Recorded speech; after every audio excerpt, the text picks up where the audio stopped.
Get you some. Oh yeah. Mate, it's lucky she can cook. Wow. G'day lovelies, welcome back. Today it's cold, so we're baking. Gingerbread cake. Very old recipe. Preheat oven, 180 degrees Celsius. Now we need a 22 centimetre by 12. A little bit of butter. I put a nice big piece of baking paper in there. We're ready to rock and roll. So I'll write the recipe below as always. So the first thing we need is 60 grams of butter into a small saucepan. Then we need half a cup of treacle in there. Once we've done that, we'll stick it on the stove top till we need it.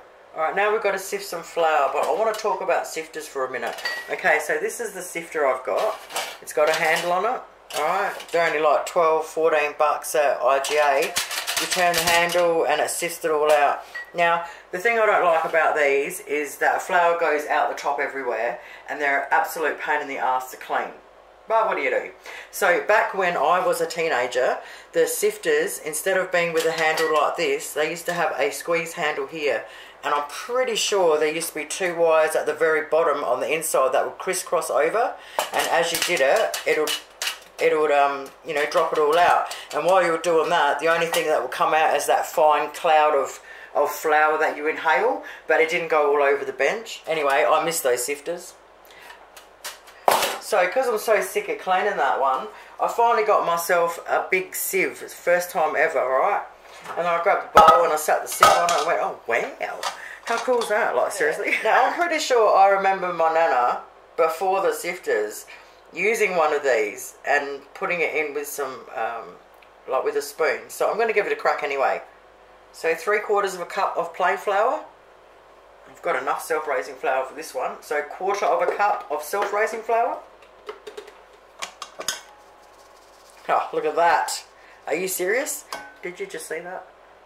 Oh my god, mate. Oh, get yourselves one of these. These are so much easier to clean. Like, done. Alright, that is freaking awesome. I cannot believe how that did that like that. I wonder what maybe it was icing sugar she used to use a spoon for. Now we need to add half a teaspoon of bicarb soda or baking soda, 1 teaspoon of ground ginger, 1/4 teaspoon of cinnamon, 1/4 teaspoon of mixed spice, half a cup of caster sugar. Mix them through. We want to whisk 1 egg in a little bowl. Alright, to our mix we now want to add half a cup of milk and our whisked egg. And mix that through. Alright, don't overmix it, but mix it in well enough to get all the lumps out. Alright, once we've done that, we now want to put our butter and treacle on a medium heat. We want to constantly stir it until it's just all melted through properly. We don't want to boil it. Once our butter and treacle is melted, we pour it in hot straight from the stovetop and mix it through. Mate, you are going to die at how, I'm not going to say moist because I just really don't like that word. It just reminds me of so many things that are not cooking. So I'm going to say soft. Oh, it's beautiful. Okay, once we've mixed that through, we want to bang it into our tin.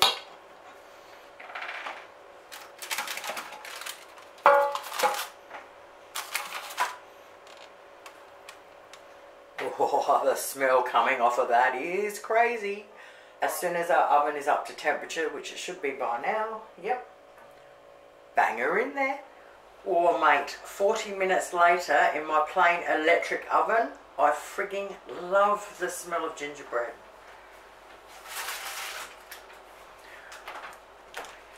Oh my god, this is gonna be awesome. Look how soft and spongy this thing is.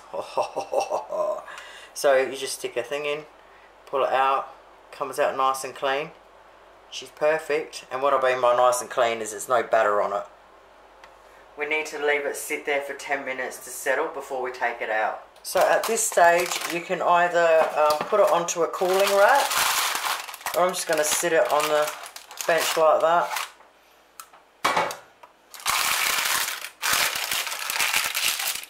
and let it cool down completely to cold.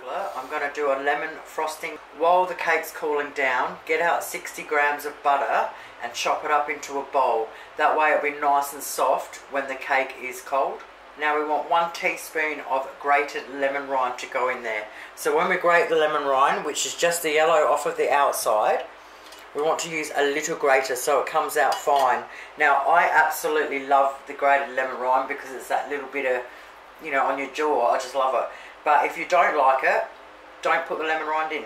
Alright, once we've done that, we now need a little bit of lemon juice as well.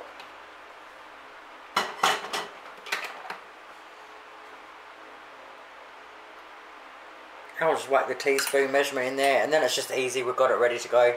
Alright, now the other thing we want to get ready is 1 cup of icing sugar. And get a spoon out ready to go with that too. Now we're done, we want to get out our electric beater. Now we want to beat it until it's pale in colour. And the answer is yes, so always use a bowl that is too big. Okay, once we've got that pale, now what we want to do is we want to add like a big spoonful of icing sugar at a time. Mix that in with the electric beater on low. Next one, next one. Once we've done that, we want 2 teaspoons of lemon juice. And then we want to mix that through. Alrighty, once we've done that, grab our cake. And we can put it on any way you want, just over the top or all over the sides as well. Alright, I couldn't really take a good photo because the cake is that dark anyway. So we'll just have to do. So I think I've got it on the right angle for you to have a look inside of it. So let's cut a piece, shall we?